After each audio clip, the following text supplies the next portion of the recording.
Yes, we're on with my friend and fellow DJ, Bobby Petta. What's happening, young man? I'm good. Good, thanks for coming on, mate. You're welcome. Last time I seen you, we were on a night out, and you and Paul Slane were arguing over who was the horniest winger.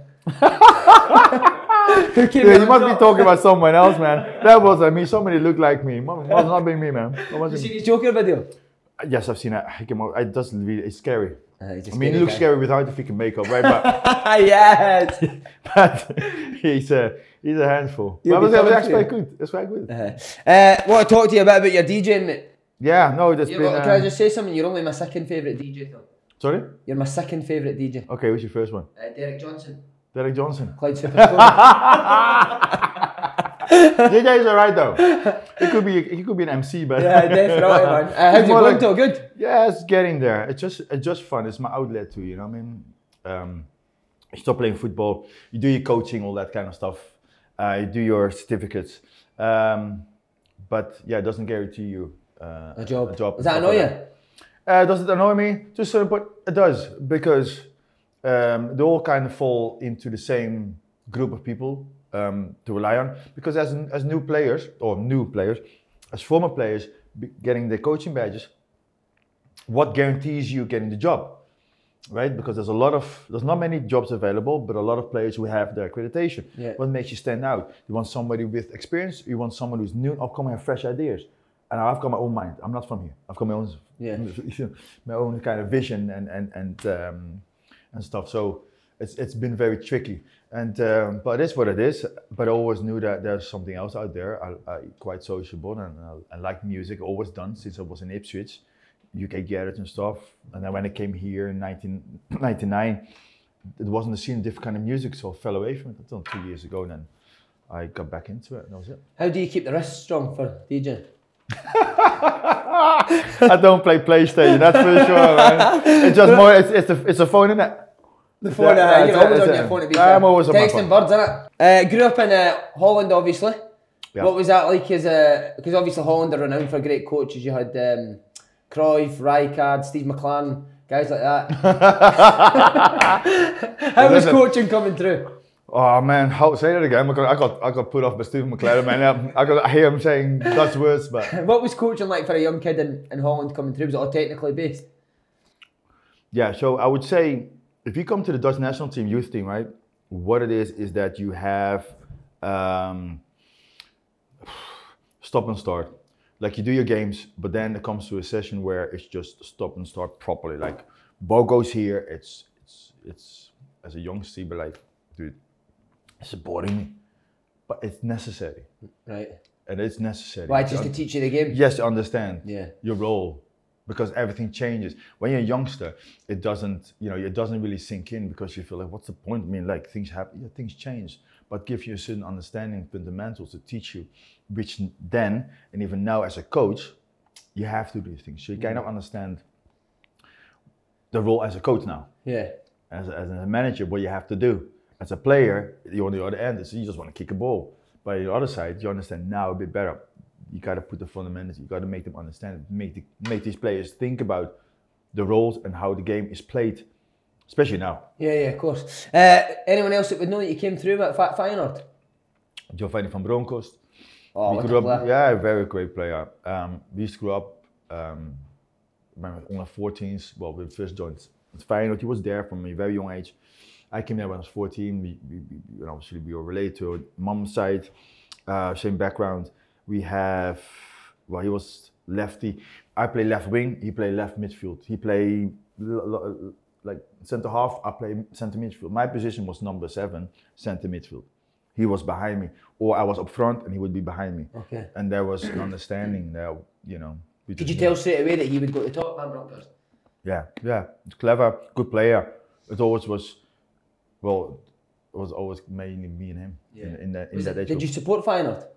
I support Feyenoord. However, as a player, I just say this, but Ajax, man, they play some good football. Yeah. You know, I just love watching them play, because they're so different from Feyenoord. Feyenoord is a working class. Actions speak louder than words. That's their motto. It's grafting most of the time, you know, and then Ajax is quite arrogant, quite cocky, and they can do it. Yeah.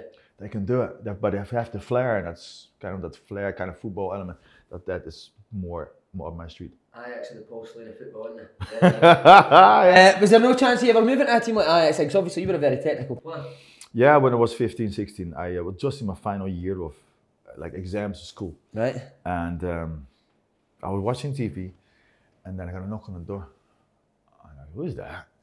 So my mum and dad my mum has got they had organized to open up doors, someone come in, and Leo Beenhakker walked in. I was like, oh, Mr. Beenhakker, what are you doing here?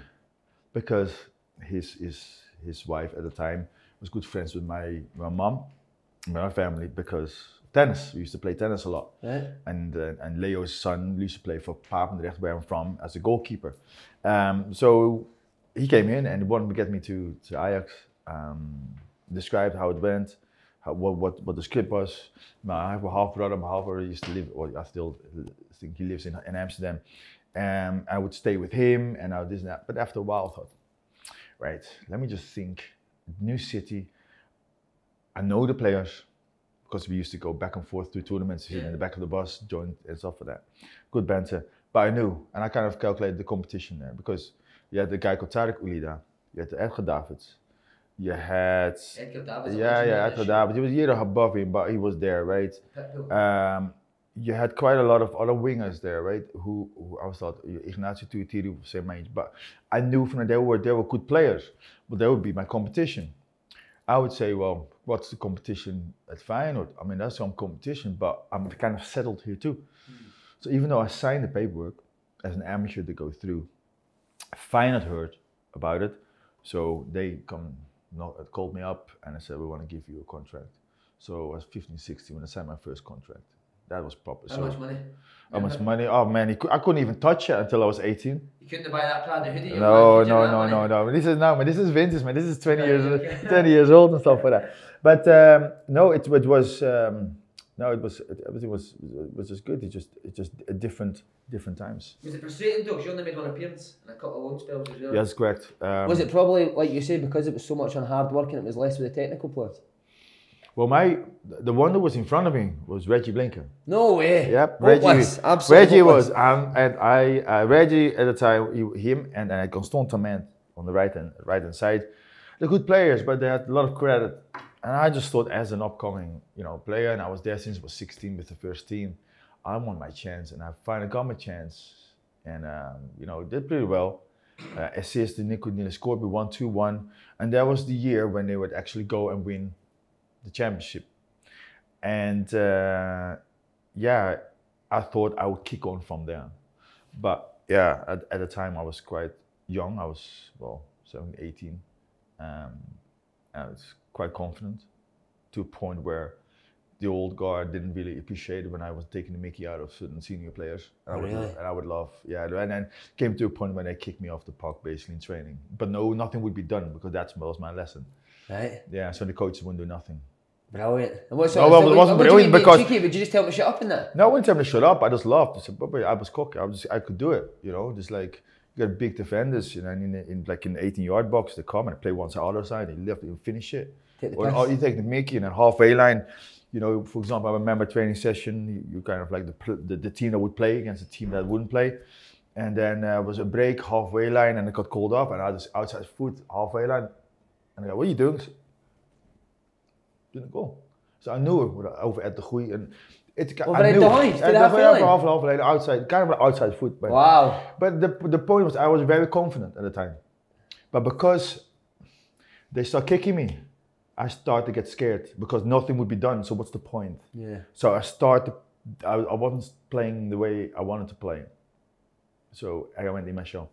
I had some stories, man. We had Peter Bos, used to be manager of Ajax and he's now by Leverkusen and stuff. He used to have a curly hair and he used to be experienced, right, player. But we used to have this session where you have let's say you had to mock me. You Peter Bos and I'm me. Right. You have to mock. So every time you got the ball, I got to go and get the ball off you and vice versa. Nobody else could tackle you. Then I got the ball and started running and I started laughing because I just had a laugh because he couldn't get to me. And then I also hear boof. and he missed tackled, and I just laughed and I played the ball off. Yeah, that was me at the time. I was 18 years old, full confidence, but I didn't like it. So there's a difference. See, if you do that now, there's different stuff now. Yeah. Brilliant. Right, so Ipswich, how did that come about? There was a guy in Holland who had strong connections with Ipswich. He was a scout. Can't remember his name, unfortunately. But he was looking. He was obviously representing the club. He was looking out for left winger for Ipswich. And to be honest, I didn't have the best of games, but they wanted me. And that was in '96, and that was good timing because it gave me an opportunity to go and resurrect my career. Because at the time I was seen as an enfant terrible in Holland because I said what I thought. So again, you have to be clever, and that basically I understood how it worked as a hierarchy and as a way of getting there. You got to prove first before you can actually really speak. See, just on Ed De Hoy, did you and him ever get stoned again in Holland there? Surely that's the reason. Well, you're telling me that Ed looks like stoned anyways. That's what I mean. He looks like a stoner. Oh no, Ed is a nice man. Like, I mean, we came across each other at Ipswich. We played against Chelsea, right? Yeah. Rutger was there, and I think I came on in the end of second half, and it was a draw, right? And then in extra time, I had a chance to go kind of like on an angle one-on-one the goalkeeper, and I he's the one with the near post, but I want to give him the eyes, hit it and hit the freaking post and went out. And that was, I mean, like in training, you score that, and then afterwards he says, "Bobby, I just knew that you were gonna go that way." I was like, but that was an opportunity to kind of go right to knock Chelsea at the time. To the cup. That was some. Football has given me some great memories and stuff like that. See, with the culture in the Ipswich dressing room, how different was it? Was an English dressing room to a Dutch one? The Penta. Yeah. In Holland, like here, you have to be. You can just say whatever you want about somebody's family, about the missus or stuff like that. You couldn't do that, and it took me a year to kind of. Well, that's how they took the piss because I didn't like it, so I just kind of went against it. I didn't, kind of like stood up for myself, and because I didn't understand why, but I loved that. Well, so the English boys would speak about your family and your missus? Oh, but that's probably, they just take the piss. They would take the piss out of me. Constantly. Take the piss out of me. And then obviously when you hear the banter between other players, like, how can you say that? I couldn't say that in Holland, but I'm thinking, but you're here, so you have to go with her. And seriously, the second year that I came back, like it kept going on. And then I said something about that's what your missus said when you left and I went over there and before I came to training today. And then, I was that angry, right? And they went like this. Yes, actually. Well done, welcome. It took you a freaking year. I said, dude, yes, thank you very much. But it was. They won't adapt to you. You have to adapt to them, and there was basically a transition for me, and everything was fine. What about drinking culture? Because it was big at that time. With the boys beat all the time. Nah, they don't drink. They took me. But we have a pint to be just welcome to the team, and I said big pint. I go, wait, I'm sorry, but I don't know why they waste it. I said somebody else drink it. I have spirits. Peach schnapps, you like it? My it's dentist, isn't it? A nice of Christmas parties, by the way. Oh. Yeah. What about was George Burley one for? Would he encourage the boys to socialise and drink together? No, I think that was just in the culture itself that we would have days where we'd just have I would say a team bonding session, but we would go socialise pretty often. But again, you couldn't get away with it now. Yeah. And we were speaking about it last Sunday when there was obviously an event in Doubletree Hilton, but the treble. Years. Now social media, you couldn't get away with drinking and be out and about. You know what I mean? Things have changed. Yeah. Okay. Some big names in that team: Kieron Dyer, Jason Cundy, Matt Holland, Titus Bramble. Titus Bramble longest in the shower.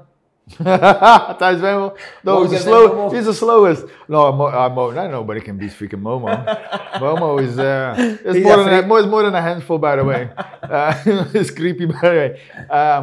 God, man, some great players. Kieron Dyer is a phenomenal player. He was one of the youngsters, right? He would clean my boots the year before, but he was that good. He could play right wing with centre midfield. He used to play centre midfield. He was not just fast, he was fit, and he could do something with the ball, which was great. And Ipswich was a team that, lucky for one of the few teams in that division that would play football, because everything was a space kick and rush. Championships. Yeah, it's hard. So we had a footballing side, which you had your David Johnson up front, James Cockcroft there too.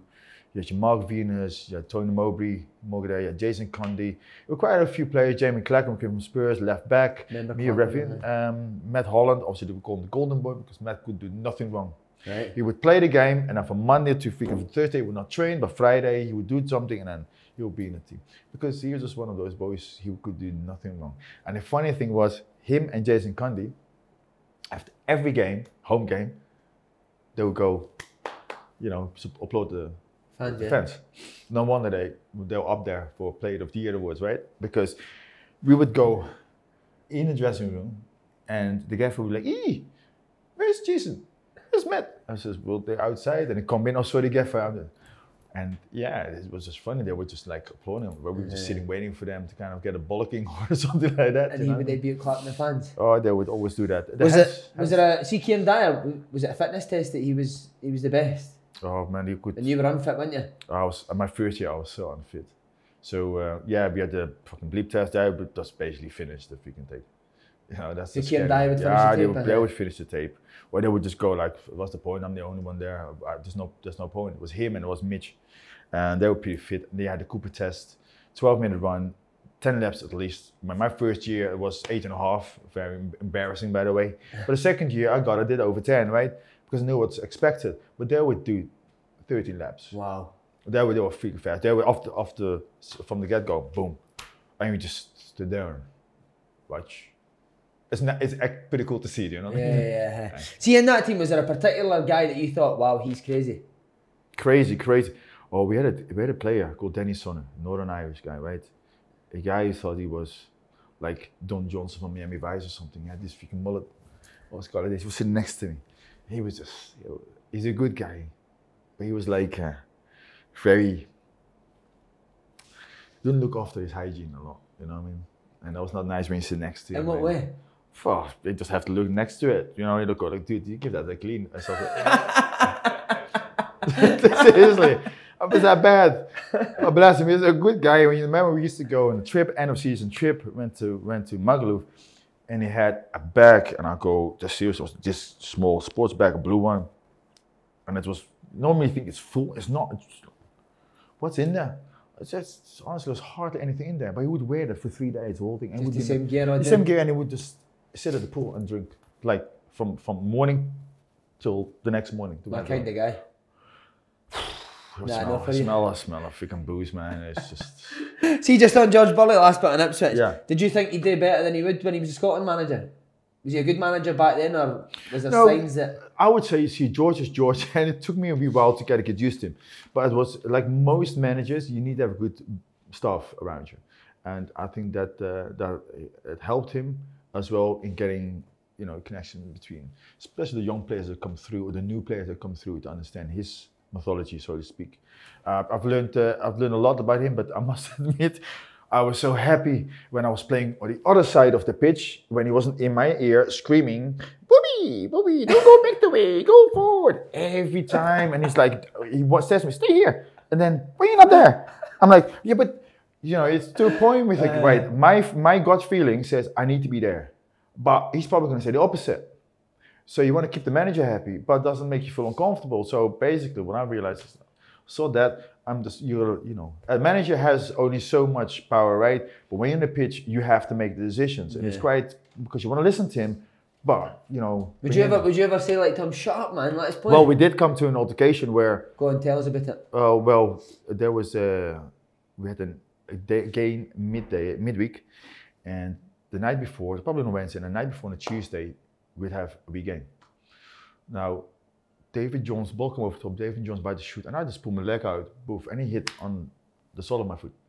So obviously he was sore, he was going inside, and the manager wasn't happy. So he had to go at me. So as soon as I see that, I had enough, right? That's when after a full year, this is the second season. Yeah. I just went, right, if you don't like me, send me effing back to Holland. You can swear on here, it's fine. Yeah, good. I said, send me fucking back. Good. Right? Because I had fucking enough, you fucking asshole. Because I said, I had enough. I said, I had enough of taking the stick or taking one for anything. It's, what is your problem?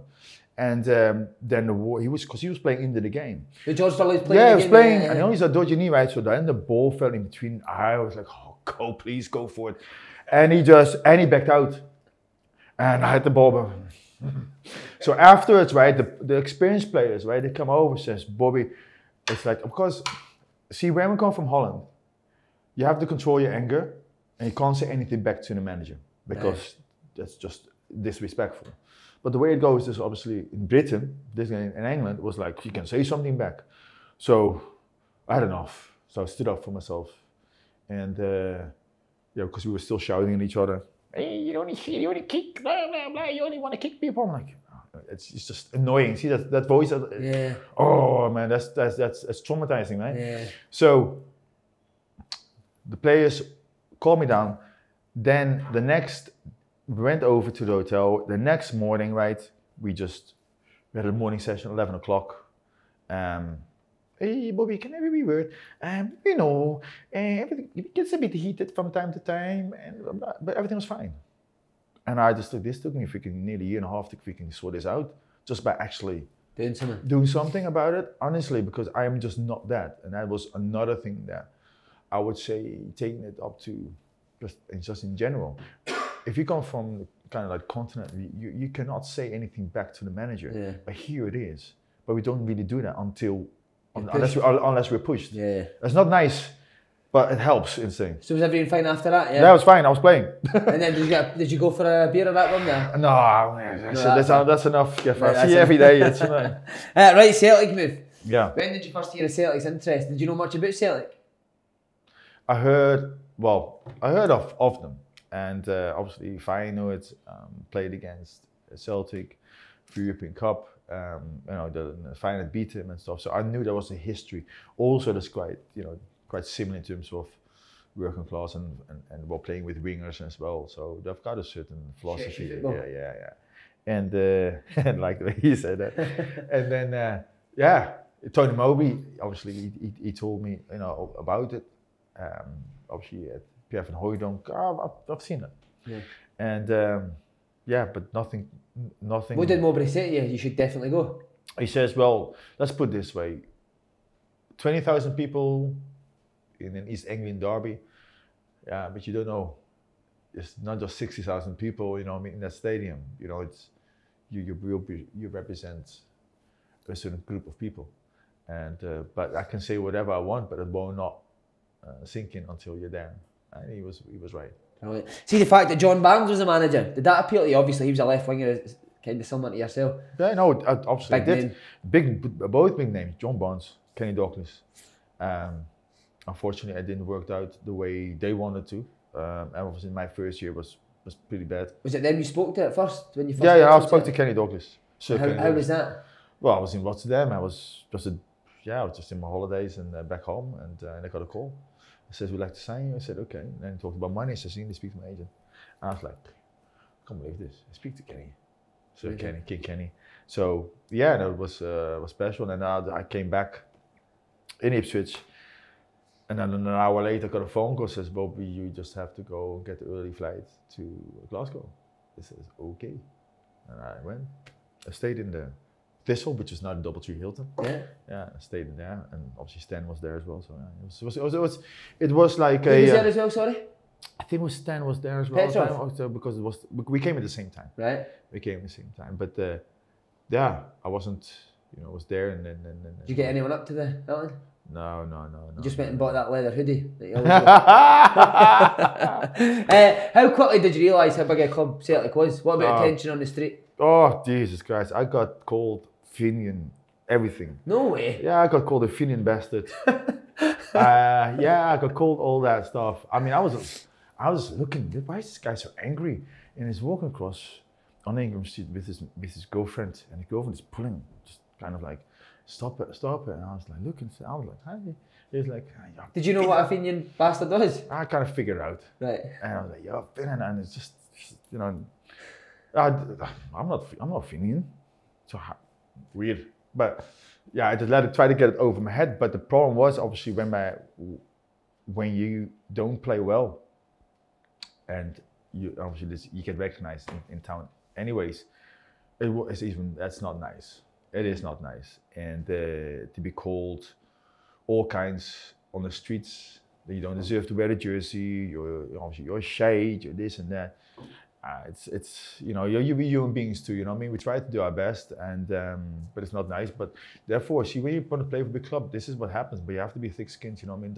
It's not easy. Yeah. John Barnes must have like you. So was he a fan of the Bobby? They come digger, don't they? Did he like you at first though, John Barnes? Because what was the initial impressions? Because the team started well under John Barnes. Yeah. I remember Aberdeen 5-0. That was just great. But I was a winger, right?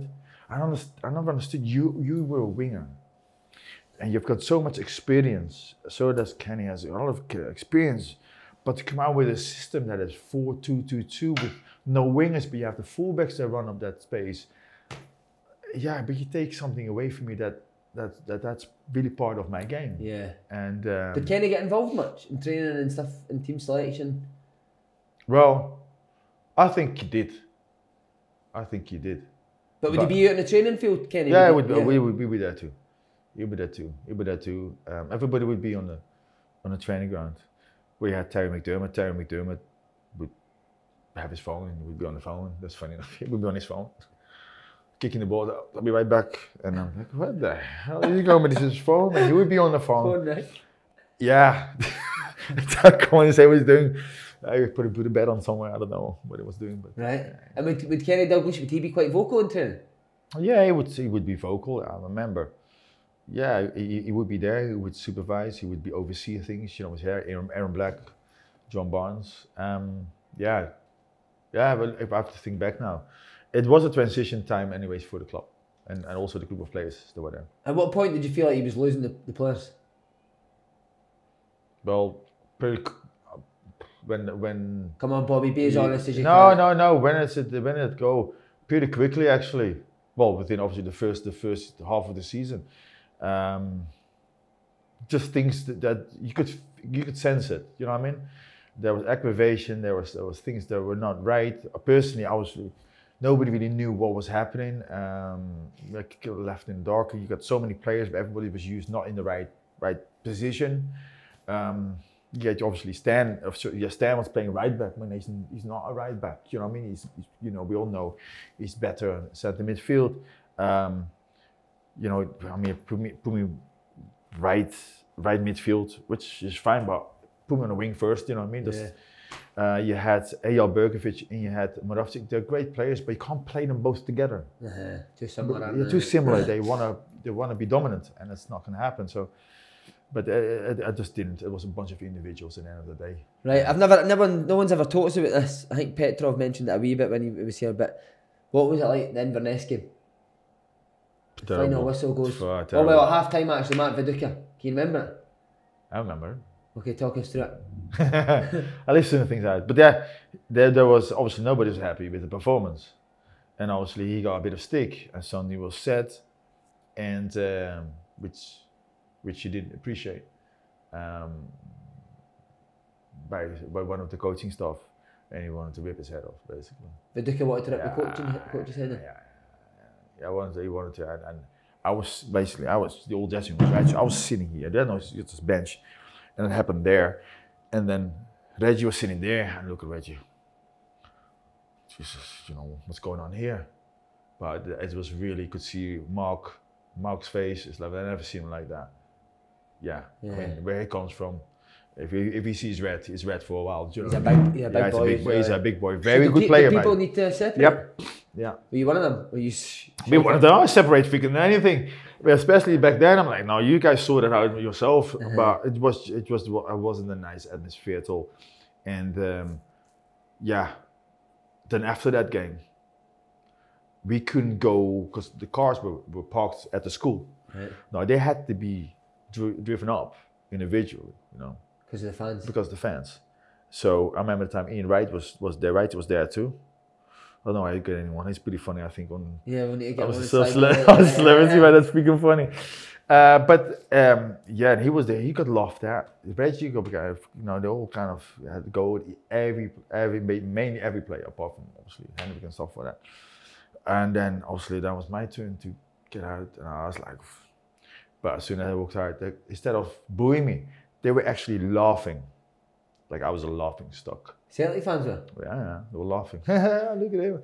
Yeah, it wasn't nice, man. It wasn't nice. Is that the hardest thing about being a Celtic player, is when things aren't going well? Yeah, that was not easy, because I remember we played, not after that one, I got a shot to play against Motherwell, and I played the ball. Mark Friedel wanted in the space there, but it wasn't. He just had to check back. So I played where I thought he was going to check back to, and he let it run. Like, let it run. He didn't even bother to where I go. And you can hear the crowd. I'm like, surely you're not going to blame me for that pass, because that is the space where you should go. Yeah. And it just filtered down, and my confidence went down, really down, to a point where I didn't want the ball. Didn't even want the ball now? No. And I went into the manager's room the next day, because there's a lot of stick there. Nobody stood up for me or whatever, said anything. No, nobody backed me up, nothing. So I had to deal with that. So that was my first year. So everything that's going on like at the club, but also then in the city, because you want, you need to socialize. That's so you need to live a bit. When you get told, get abuse, yeah, it's not very easy, of course. But to come back the second year, and to change things around, I don't think a lot of people would have stayed if they were in my position. They would have left. So regardless of the stick I sometimes get still now, because I only played freaking 2 games, right? They wouldn't even be able to do the work, because yourself, to be able to play at that level, it's not just kicking a ball. No, it's on here, isn't it? So if people are getting upset with people posting something on social media nowadays, they wouldn't even cope with what's been said there at that time, let alone now, because it's not freaking easy. So yeah, it's if you the higher you go, do you know what I mean? You have to keep up performances, and if it doesn't happen, yeah, you're subject to abuse. It's not easy. That's part of it. And then Martin O'Neill comes in. Yes. Appointed manager. What was your first thoughts when Martin O'Neill got the job? Yeah, you obviously seen him, because that was a big tournament back then, and you know he's going to come. You kind of sense what this was like. And obviously you knew that at Leicester he'd done a very good job. He looks very positive.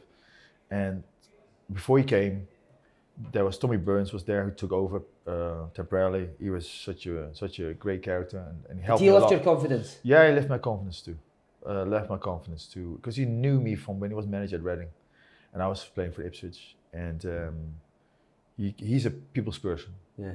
And we connected, and we gelled, and he understood. I felt like he understood me, because there's a lot of frustration.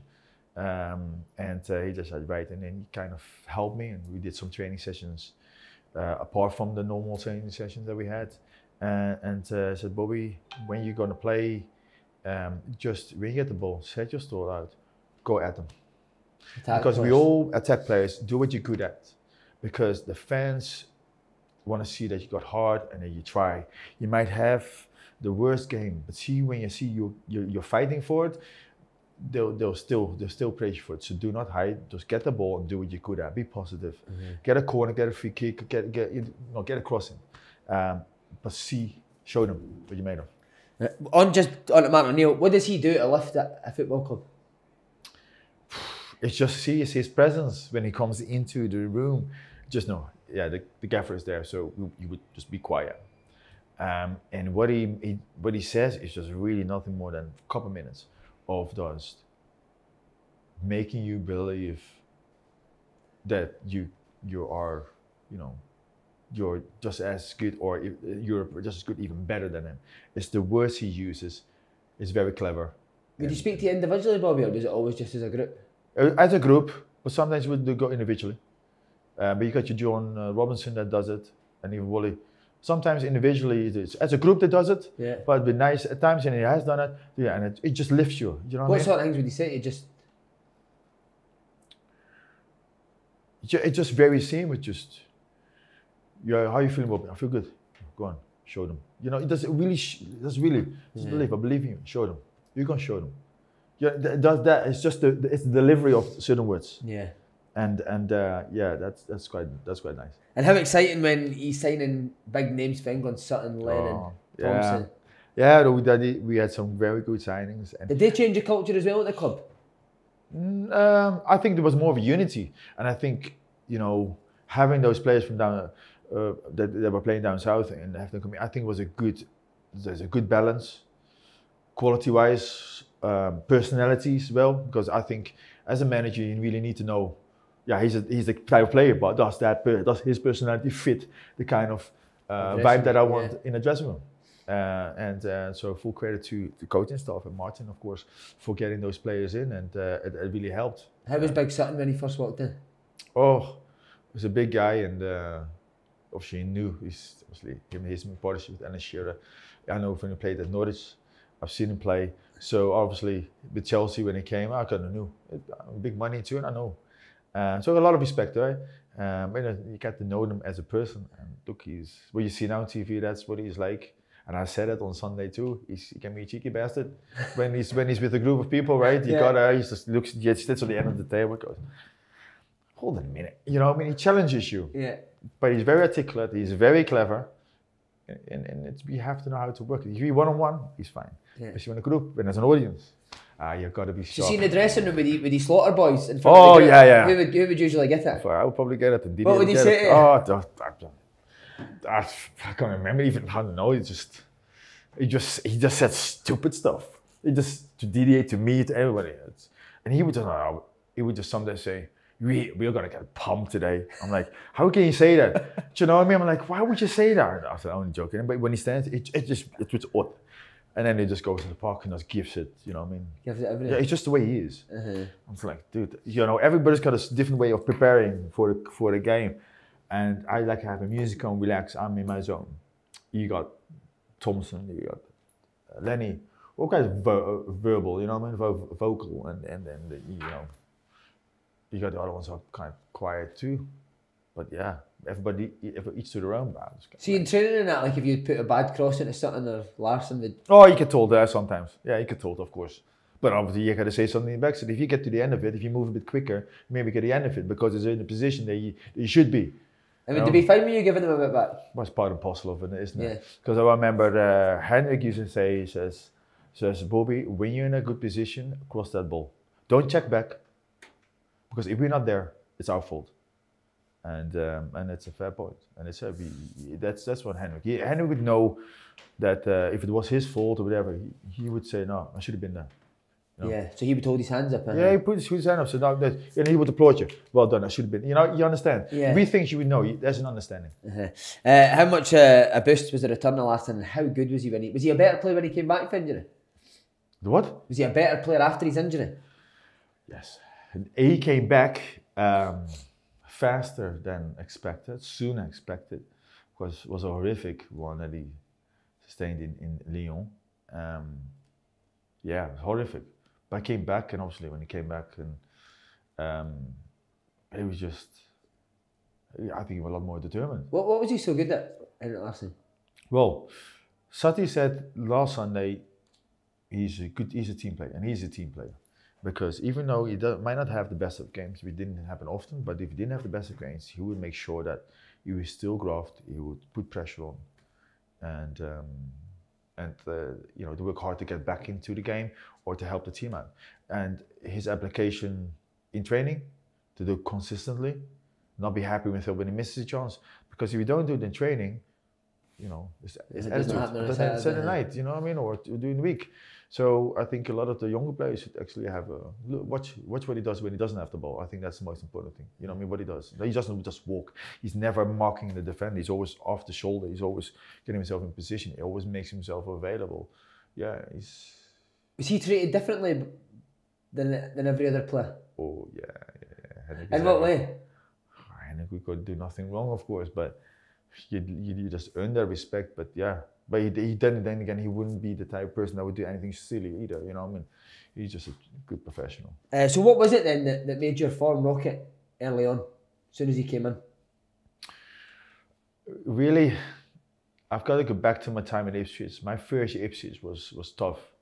had to adjust. Also, there were certain individuals in that I was struggling to kind of figure out. Also, the dynamics of the club's dynamics, how everything works. The league, it took a year, and then with all that knowledge, I kind of knew what expected. I kind of focused on what I needed to do, and that's the same thing what I applied at Celtic my second season. There were certain individuals who weren't happy, they were causing a bit of unrest, but we do not focus on that. Don't get annoyed just because nothing will be done. It's not going to help you. What you have to do to help yourself is focus on the job that you have to do. Get back in position. You know, you tell yourself, back in position, lost the ball, doesn't matter, get back. You tell yourself all the time, because things change in football all the time. So my mental approach was different, and the fact that we could play 3-5-2 in a time of 4-4-2, where I could play in a position, that was already a relief. It was wing back. Yeah, I was a wing back. That was tough, but I was fit, so that doesn't matter. But I could still do my action. Go by people. Yeah. And so you had to be fit to play in that role. But the fact that actually I could use the wing and would facilitate to my strength and to show the gaffer that I was capable of doing, that actually helped. And then obviously, pre-season was fine. Playing against West Ham, I think Fulham we played. The confidence was getting there. I was doing the right things. I was not focused on the negativity. I was thinking to get back in, recover. As soon as you lose the ball, try to recover, try to get foot in, blah, blah, blah. Just work back. Yeah, and then that's how I got back into it. Was it hard to play sexy football with somebody who looks like Yusuf Al-Han on the team? Makes it easy, doesn't it? Can't look as bad as him, doesn't it? No, but he's such a funny character. The fact that he was obviously was behind me, left centre half, as a right footer, we had a good understanding.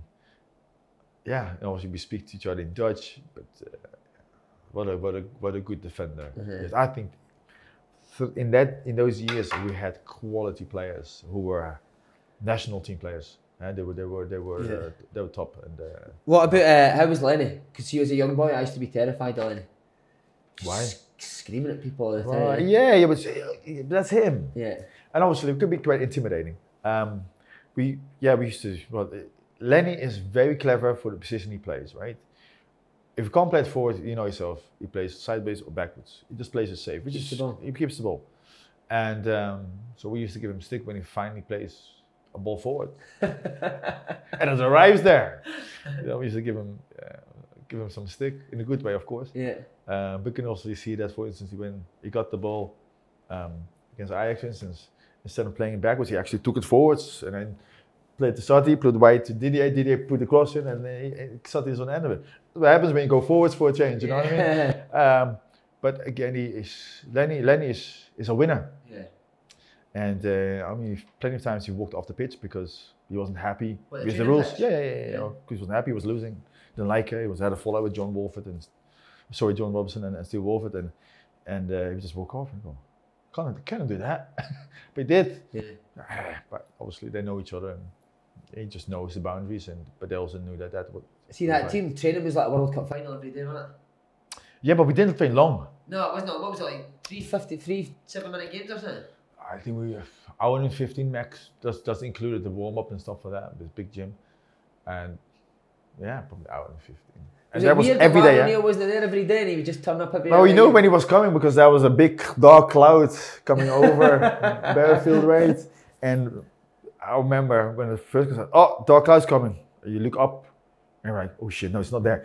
It's there. It's coming. He's coming." And then he would just take a piece of paper out, and then you know what time it was, and go, Didier, Bobby, Stillion, come with me.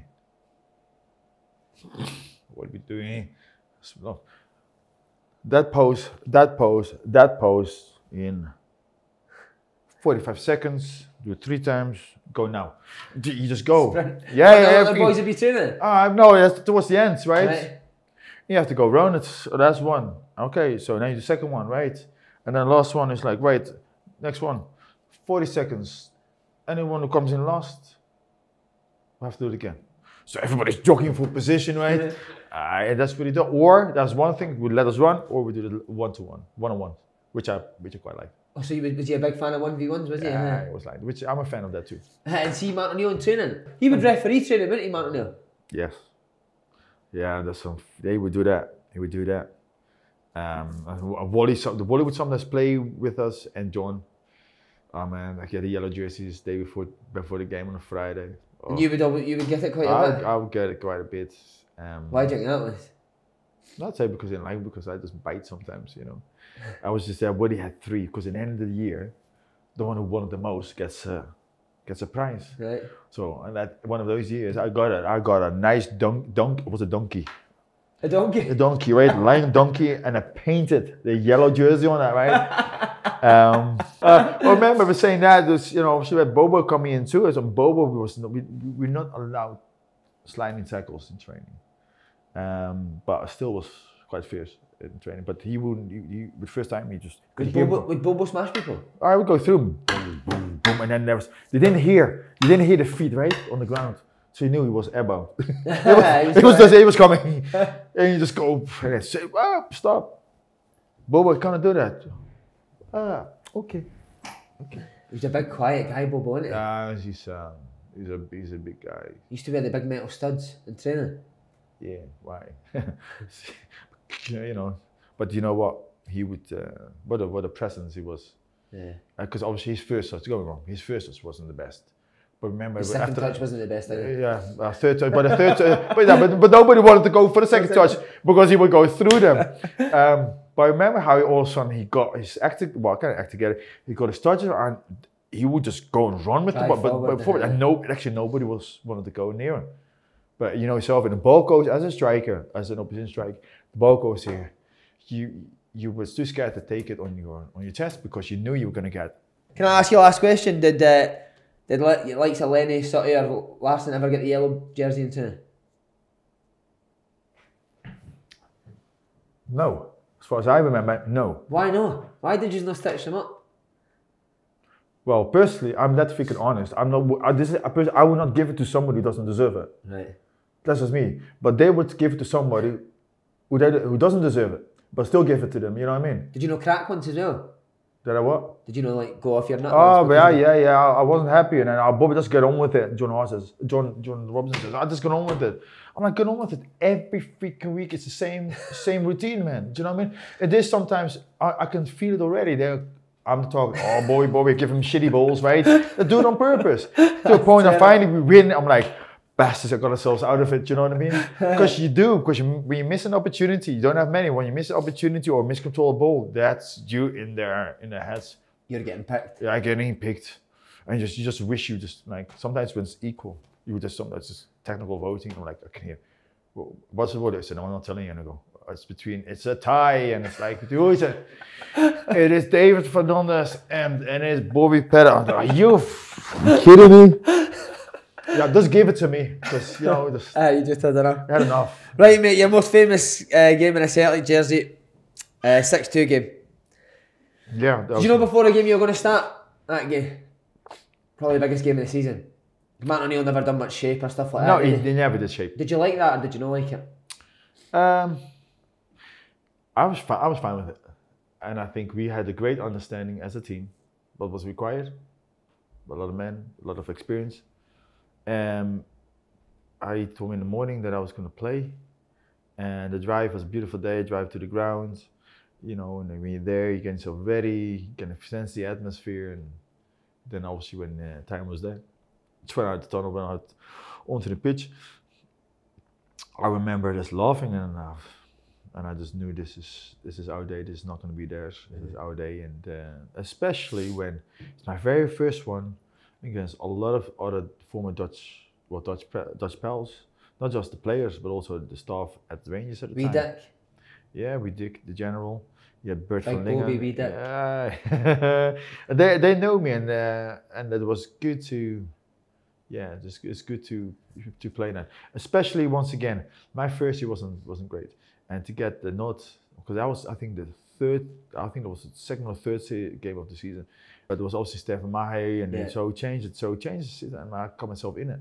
And that was important, because it was my first one after a horrific first season, prove people, and obviously to be up 3-0 3 goals in 11 minutes, to be kind of involved in most of the goals, to obviously bless him. Fernando, you know, could substitute after 22 minutes.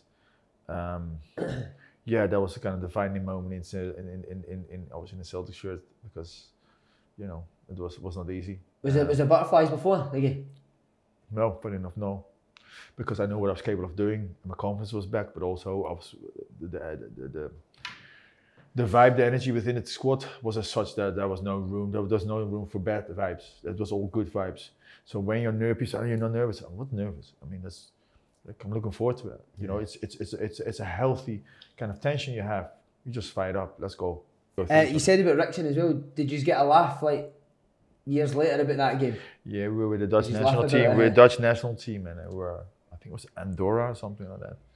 And then this was after, I think, one of those breaks. We in the restaurant bit or cafe bit, and we were sitting on the table, and then he was sitting there, and I just woke up, and then Mr. Bobby turned around and says, "What?" I says, "Fernando, do you recognize him now?" And I was sitting next to him, I was laughing, right? But I sit next to him and says, "Remember that?" He says, "I know." And even before he passed away, we had a chat about it when I went to see him in St. Andrew's Hospice, and we looked at each other, and we just, you know, obviously communicated through the computer.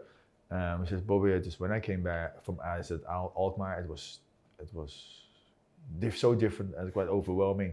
Didn't know. I mean, like, and also, you know, I didn't know what you were going to do. You could go inside, outside. I wasn't sure." I said, "I know. I could tell."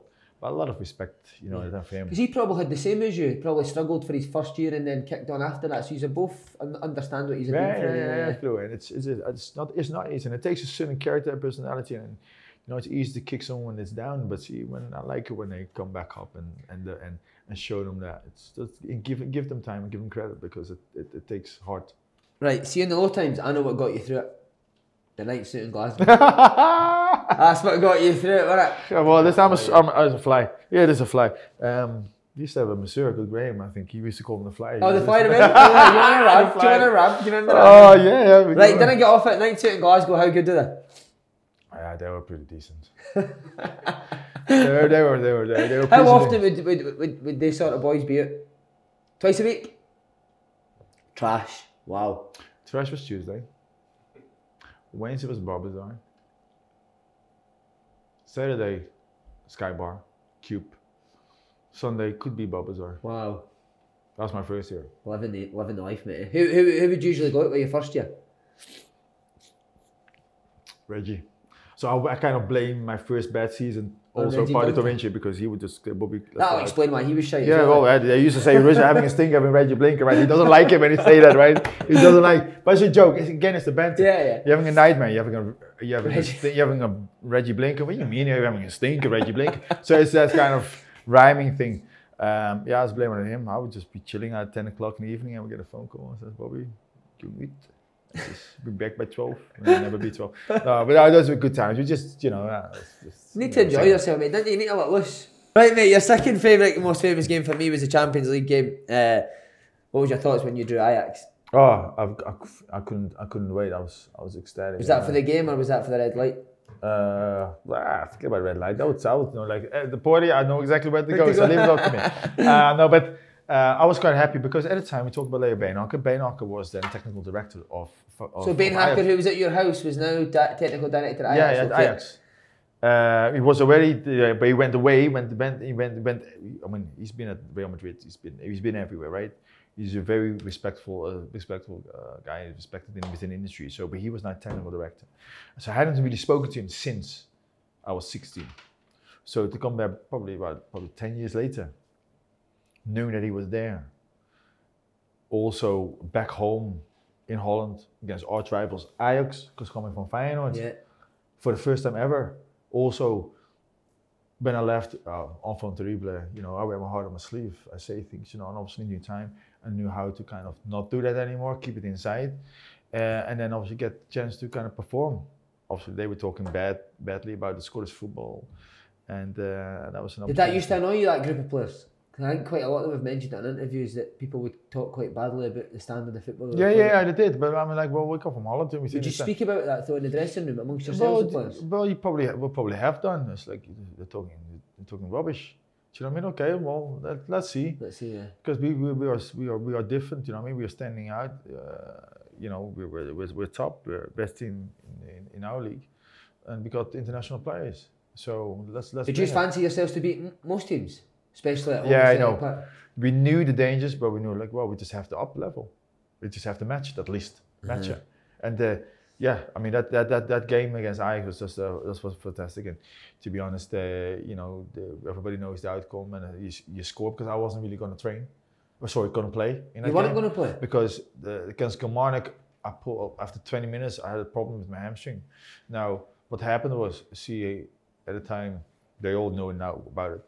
But the reason why I played in that Ajax game, because I had my physio called Rens Rijsenberg. I had him come over with my dad, got him up to my room, and I had a physio from 10 o'clock in the evening till 2, 3 o'clock in the morning. 5 hours? Yeah. Was he just a physio? Just a physio. No, seriously, no, man. It's hardcore, right? It's elbows, forearms, and acupuncture, and he made me.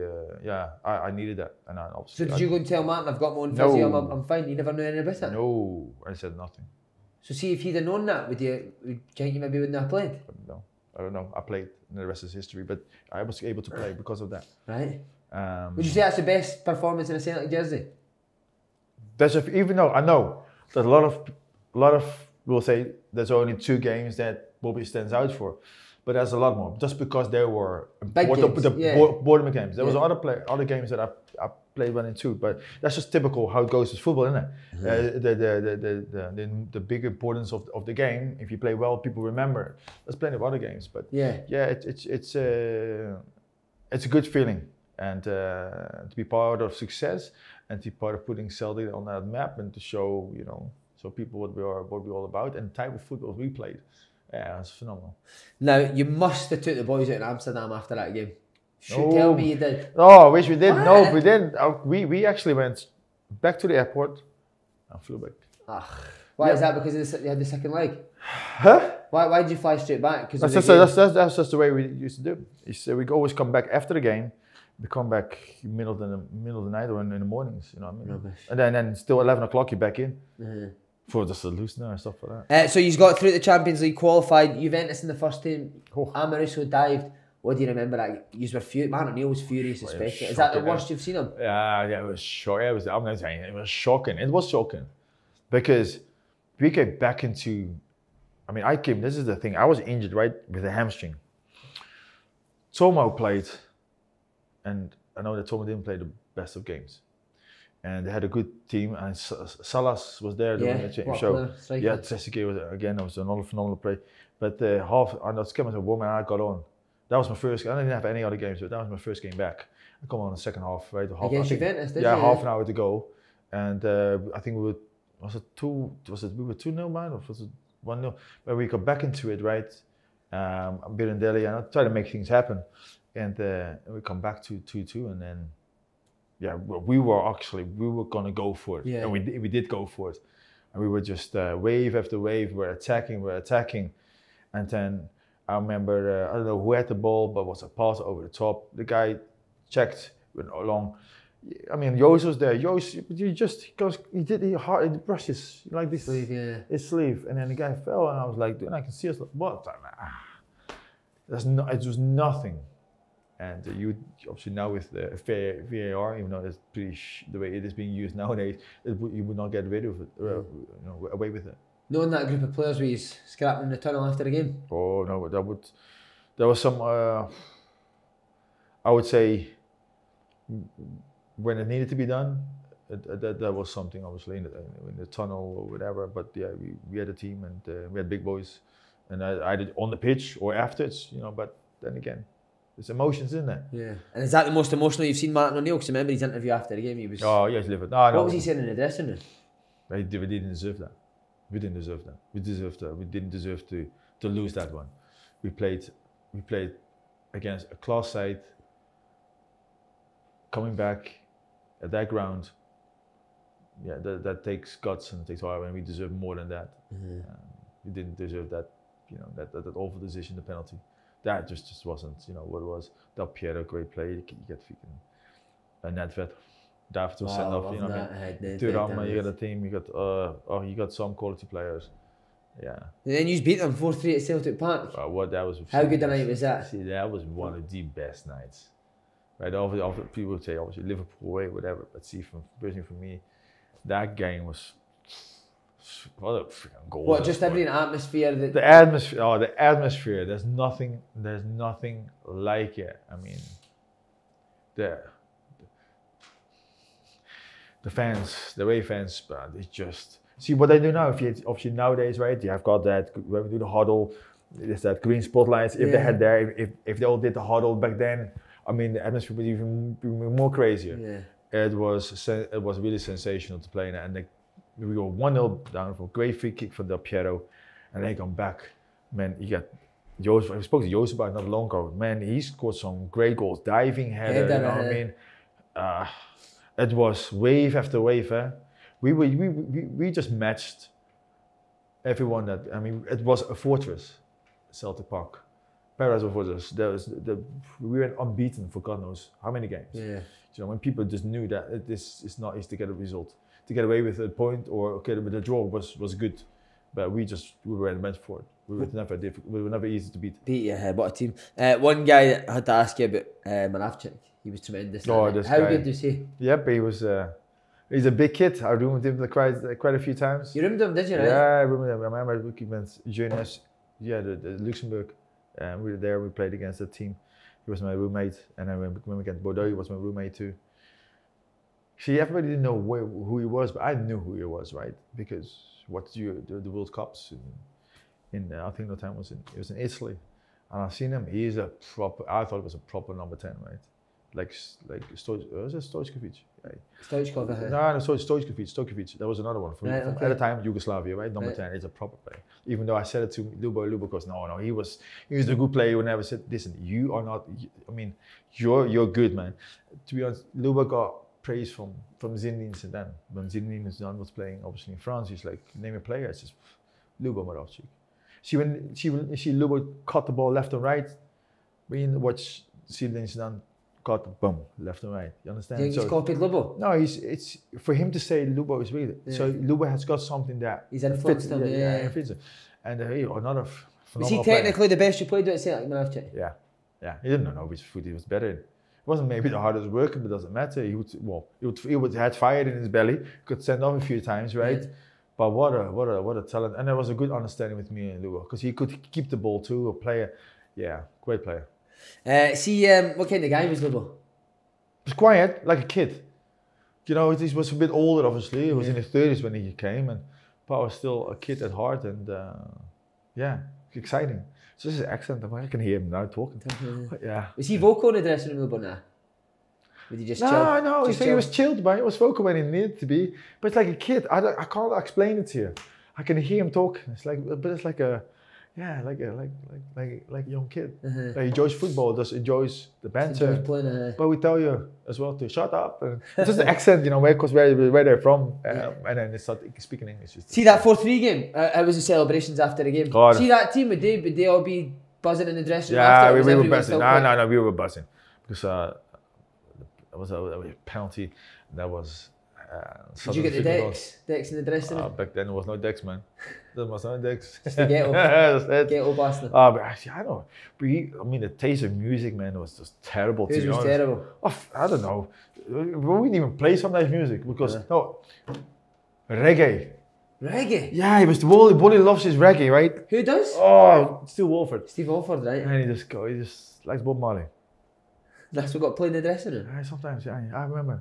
I don't know, before or after, probably after, when everybody was a bit more relaxed, right? Yeah, after the game, right? Yeah, but after the game. But it's funny enough, think about it. I don't think music was really played in the dressing room. No. Like in Ipswich, there was a lot of music to the point where annoyance of the experience, because they like the different type of music that we played, UK garage stuff, you know what I mean? To be fair, they players like the sound of their own voice that much that there was no time for music, was there? There's no time for music. Right, tougher times, Bobby. Claimed another title in 2001, 2002, but you only made 5 appearances the next season. Why was that? There was I was going through through divorce in 2003, which was obviously the year for the UEFA Cup final. And I was in February. I mean, I wanted to, this is the thing, the manager wanted me to play.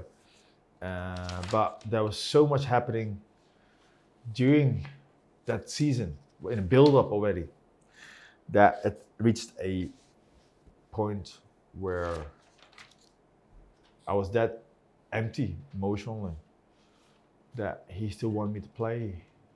And I said, no. And that was the worst thing I could have done. You said no to Martin O'Neill about playing, yeah? I said, I'm empty. Drained, I'm drained. And this is not something that's been going on for like, you know, just a day. It's been going on for quite a long time. Because I was, even when I was sharing rooms with other people, they could see the effect it had, you know, outside of the park. So that was part of, you know, that was part of basically me performing on the ice and obviously getting injured quickly. Yeah, I wasn't able to kind of maintain my my form either. So hence I was I didn't play as much. And obviously then I went on loan to kind of to Fulham, and yeah, and then I came back again. What was your reaction when you said no? I guess I was disappointed, but I had to see what that was back then. See now we're different. Now they would understand. Yeah, you become a psychologist. Yeah, you're a psychologist. But now you've seen as right now. No, this is not. But everybody's different, right? I remember people talking about. Like, I remember Izagiri. We had a bad time and he broke down. Did Lenny say, you know what I mean? Like, you know what I mean? No, he was. Arm around him, you know what I mean? You got to support it, but yeah, you know what I mean? So was there no way of getting back in with Martin O'Neill after that? Well, no, I don't know. It's just I did everything right. They wanted me, so I fought hard, right? I worked hard. Everything that they wanted me to do, and obviously there with the reserves, I play, I score, I create, and then to go, and I thought I'd done enough to get the nod to be at least on the bench. And when I found out that I wasn't, I was fuming. What, emotional crying? No, I was just fuming. Like, well, you can, I don't know if you checked, but you can check who was on the bench there. People that put on the bench, he put on the bench. No, much better than them. You know what I mean? Would you go and see him and say that? No. Why not? No, because that's a bigger. It's not about me. It's about the team. He makes the decision. I speak to him after. But that time I was like, I was disappointed. I was angry. I was disappointed. You know, because I thought I think I deserved to be there. And I'm not the type of person that thinks like everything, you know, a sense of entitlement. But no, it's just like I work hard, and I compare it to the other what they've done. It's just I've done more than them. Yeah. You know, asked me what I want to do, so why not? And you know what? See, when Capuccio came the next year to Rangers, right? Yeah. We said at Il Pavoni, he goes to me and said, you know what, Bobby? See, Mourinho had you starting that day because it was a one-off game. And he said, well, he'll probably play Bobby because it's a one-off game and not tomorrow or whatever. Wow. So when did you find out you weren't going to be on the bench? How many days before the final? The day of the final? Yeah, the hour and a half before. You get told the hour before. And then you go. And it's what do you do? And was that you done with Martin O'Neill after that? Not done one, but you thought that's me finished? Yeah, I was just disappointed, you know. Disappointed in not being involved. And also how the game went. Can you even enjoy the game, Bobby, now? Fine, it's freaking hard to Holland. You know, honestly, you live with the players because you go back and this and that. And obviously the result is, you know, it's obviously devastating. You know, it's devastating for the players who are there because obviously, you know, you want to be part of it. You still, you know, you're part of it, but you don't really feel because you want to contribute. You know, you think you could at least do something, and that's not nice for the players what they've gone through. You know what I mean? And the way they obviously against Porto, the way we lost, but. Yeah, it's a different way when you're disappointed and you watch the game and how it unfolds, and then it's like, yeah, but it's just the way it is. So, see, like the weeks after, months after, never a conversation with Martin O'Neill on why you weren't on the bench that day? I'm not that type of person that goes knock on the on. But would you not like to know? Would you not like to get your point across now? Yeah, but see, this is the thing sometimes, and this is maybe a thing that I in general, I don't really do much. Sometimes I don't want to cause friction or confrontation. like it is what it is. But is that went against you maybe? Yes. Whereas other guys really stood up for themselves. Because there are times when I did. But we're not brought up that way, and it's hard. Like I feel like I'm complaining, but at the same time, it might not have the effect that you think it might have. It might have a more positive effect because you kind of, you man up, you just go up and speak to it. But a lot of times I just keep it to myself. You know, I don't want to complain. I get on with it, right? But other players would knock on the door. They would knock on the door. Yeah, definitely. December 2002, a Christmas night out, end up on the front page of the papers. Yes. How difficult a time was that? Wow. Yeah, that was. To be honest with you, that was. I remember spending that whole night in the freaking in the selling Gateshead. That was. Wow. Yeah. Well, what happened was. Obviously, you know, we went out Christmas night out. Things happened, and I think we were in this club called C. We were in Gateshead, right? So we go one across the beach, Buffalo Joe's. It is what it is, right? It's no strip joint. It was just a bar, right? Yeah. Been in, no doubt. We were there. So we walk across the beach, go to a place called C, and then obviously, the police comes in and players come and say, Bobby.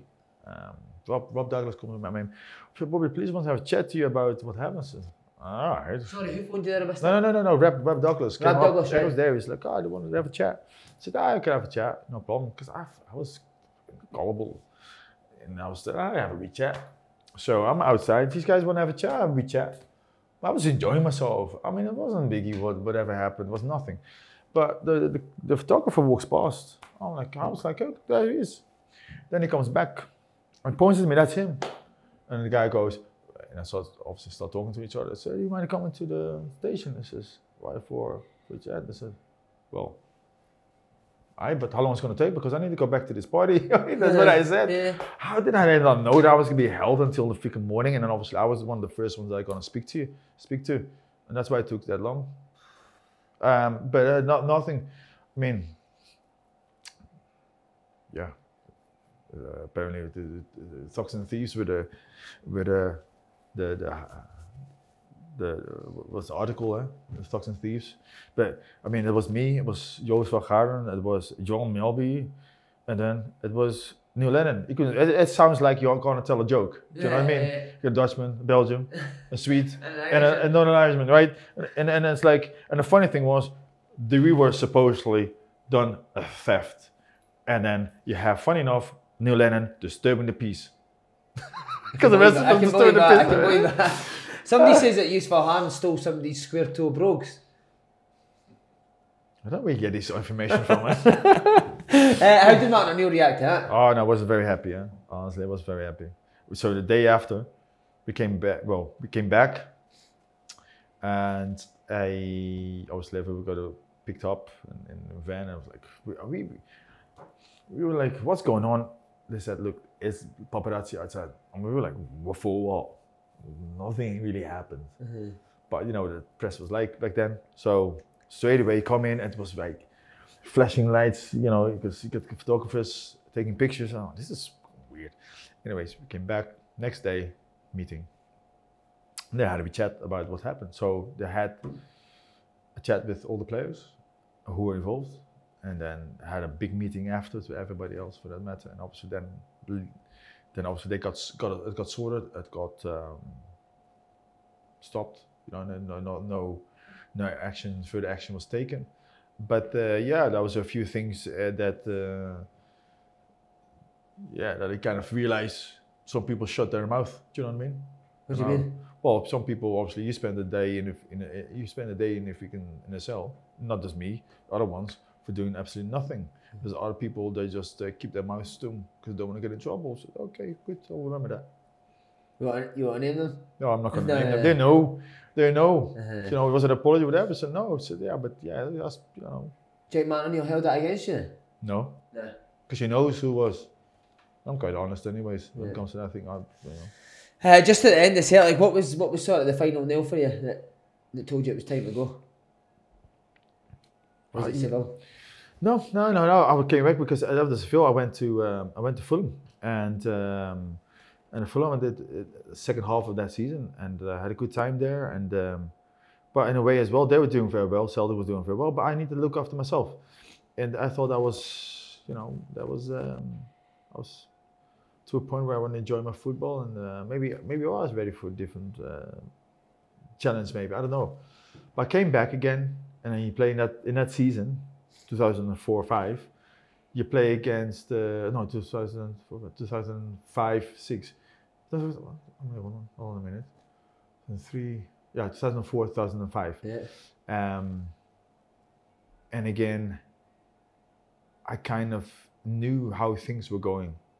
The reason is that we played, the manager wasn't there yet, but we played a few games against Spurs as well. And I would not get annoyed, like for example, Ross Wallace would play, right? Okay, well, mix it up. So he gets a half, I get a half, whatever. I get figured 25 minutes. It's kind of see how he thinks. Things starts to change, right? Yeah. And also the fact that you will go on Monday morning, you come in, and then you'll be there before 10 o'clock, and we actually training starts 10:30. We'd go to Battlefield at the time. You're about to go and walk out that door, 10:15 or 10, right? And I go, Bobby, Momo, you playing this afternoon with the reserves? Where are we playing? It's either away or home, or it's an air to whatever it was playing. Yeah. Oh, okay. But it can change then, innit? Was that done just to piss you off? It would piss everybody off, to be honest with you. Yeah, do you think they were doing that just to piss you off? I do not know. I didn't really feel happy as well. There's a certain way of doing this, right? Yeah. You can just say you just basically know already, but and this happens just once at certain times. Do you know what I mean? And obviously, there were times where certain players were not happy, and we get fined. Because fined for what? Well, in this case, for instance, I remember there was, you think you do well, you're just not part of the team. You have to do, at the time, you had to do something before the game. Do you run? Right. Yeah, you do your run. And, and then after a while, I remember just, you didn't really stay the whole game, do you know what I mean? Because you're that pissed off. Oh, you left before the final? Yeah, grassed me in. Yeah, they were grassed me in. Wow. And then they come in on Sunday, said, were you there? I said, oh, I left, didn't I? No, also I remember John Hart took it left. I do left, okay. It's fine. I said, okay, buy me if you want. But it wasn't about that. It was the fact that you want to be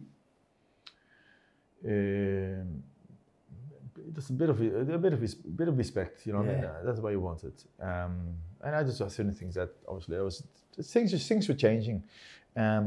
So, but it's, it is what it is. So see, when it came to leaving Celtic, was it you that went and said, I want to leave, or did they come to you and say? No, I said I said I just my last game was against the guy, the team from Hungary, and which as I said, I thought I deserved to play, right, but that time I was going through a lot of things, like emotionally, like how to kind of psych myself up, and because I know how things were going at the club, and it wasn't in my favor, of course, right. I really tried hard, and then I realized I could have stayed. It was my final year. I could have stayed, but I could not stay and take the money. I couldn't do that. I definitely could. I couldn't. Yeah, you could, but I couldn't. Yeah. And that's just me. I couldn't go stay for the money. I said I want to go. I want to play football. Yeah. I want to be happy playing football. So I kind of lost excitement and enjoyment in the bit. So yeah. And then obviously when I left, basically no team wanted me. They were interested and then they didn't want me because I don't know any names, but people. That's how it goes in football. So reference. Now we don't bubble anymore. Wow. People didn't see that side of football, how tough it can be at times, eh? It is, man. It's great when you're playing the Champions League. They play Champions League, you go from there, could have it quickly. But I know, and then obviously, I know what football is like, and it's very hard and it's harsh, and you're just a number. At the end of the day, you got to realize that it's business, especially now. It's business, And for you, there are plenty others, you know, there in front of you. But you just have to keep up, to look after yourself. There's only one Bobby Petta. One last thing I want to ask you about. You're an extra in a Brad Pitt film. Oh. How was he? Did you meet him? Oh, I met him. But we didn't have like a proper chat. We just kind of met each other, acknowledged, nod, and walked up, because obviously after that first day of filming, obviously he probably think, who is this? Because obviously I was in the papers, and he just got exaggerated, right? And because I was this thing that was on, I think they took it off now, but that was on YouTube, and Brad Pitt can get the against Bobby Petta, whatever, right? Bobby Petta in the string vest. And I was just, it was a good couple of weeks, man. In Glasgow, just filming, and how it honestly it was just by sheer chance, because I could just ask if I wanted to go to the audition because I was looking for extras. I thought, you know what, why not? Yeah, right. I just like doing different things. So, and then I could ask, and then you start socializing, blah blah blah, and then before you know it, you start talking to a lot of people, and you talk a lot to the directors or everybody involved. But yeah, but kind of know you probably knew as well. Oh, that's this guy. Yeah. But it's like certain scenes where I remember that when he kind of, I don't know, I can see the movie, but he crashes into a taxi, right? And the fact that obviously I'm in that taxi and he just have to go out, and the way it's done, it's a lot. It's good fun filming. Yeah. So yeah, it's just a different experience. And people say, oh, you know, he's a Hollywood star. I'm like, oh my god, give it. I'm like, I'm running away from zombies, man. That's what I'm doing. Finally, how do you look back on your football career?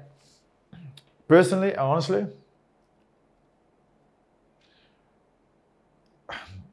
it is what it is. You know, people say you shouldn't have regrets. I do have regrets. But you know, what's your biggest regret? Saying no to Martin O'Neill when you actually play, maybe? Nah. Well, not just that. It's just probably. I don't really want to get into it, but a certain decision that I've made that could have had. I would not be sitting here, and I know what I'm capable of. I just had a few distractions here and there. I could have done more. Right. I could have done more if I had certain people closer to me. So me, you mean? Yeah. Me and Slaney? No. Yeah, I know, but but it's just well, like I think of, you know, like going through before I came to Celtic, like I lost my sister. So for me, the sea was always like my rock. So basically, I need somebody to kind of be there for you. Yeah. And I don't have that, so that's hard. So. Me and Slaney are here for you, mate. Come here, you. What a run. Cheers, Bobby. But yeah, top man. Thank you. Cheers,